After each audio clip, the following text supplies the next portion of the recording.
نحمده ونصلي على رسوله الكريم اما بعد فاعوذ بالله من الشیطان الرجیم بسم اللہ الرحمن الرحیم۔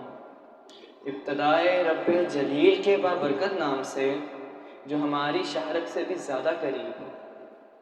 یہ سورج یہ ستاروں کا جہاں کوئی نہیں دے گا، یہ سورج یہ ستاروں کا جہاں کوئی نہیں دے گا، زمین کھوئی تو تمہیں امان کوئی نہیں دے گا، وطن یہ مٹ گیا تو تم بھی مٹ جاؤ گے نادانو، وطن یہ مٹ گیا تو تم بھی مٹ جاؤ گے نادانو، اسی کو زندگی سمجھو اسی کو زندگی مانو، کہ پاکستان سے باہر تمہارا کچھ نہیں ہے یارو، کہ پاکستان سے باہر ہمارا کچھ نہیں ہے یارو۔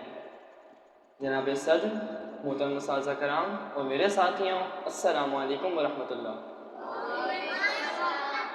صدر علی مرتبت، میں جب تاریخ کا مطالعہ کرتا ہوں تو خود کو کئی برس دور محسوس کرتا ہوں۔ میں دیکھتا ہوں شہیدوں کے لہو سے لکھی گئی ہوئی تحریر، قائد اعظم کی انتھک محنت کی تصویر، اقبال کے خوابوں کی تعبیر۔ میرا پاکستان جب لہو لہان ظلم و ستم کے شکنجوں کو توڑ کر دنیا کے نقشے پر روشنی بن کر ابھرتا ہے تو لوگ یہ کہتے ہیں کہ چند ماہ سال سے زیادہ جم نہ پائے گا، مگر آج تاریخ یہ منظر دیکھتی ہے کہ نہ صرف قائم و دائم ہے بلکہ اپنی جد و جہد سے یہ ثابت کر دیا کہ جب اپنا قافلہ عزم و یقین سے نکلے گا، کہ جب اپنا قافلہ عزم و یقین سے نکلے گا، جہاں سے چاہے رستہ وہاں سے نکلے گا۔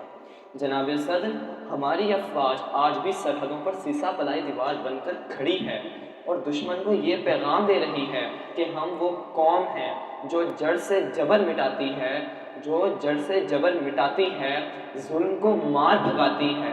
ہم موت کو آنکھ دکھاتے ہیں، ہم تیر سے کم گھبراتے ہیں۔ اقبال نے فرمایا، ہم توپ سے بھی لڑ جاتے ہیں۔ ہم زندہ قوم ہیں اور زندہ قومیں اپنے وطن کی آن بان اور شان کے لیے اپنی جان کی قربانی دینے سے نہیں ڈرتی، کیونکہ وطن ہے تو ہم ہیں۔ ہے جرم اگر وطن کی مٹی سے محبت، ہے جرم اگر وطن کی مٹی سے محبت، یہ جرم سدا میرے حسابوں میں رہے گا۔ شکریہ۔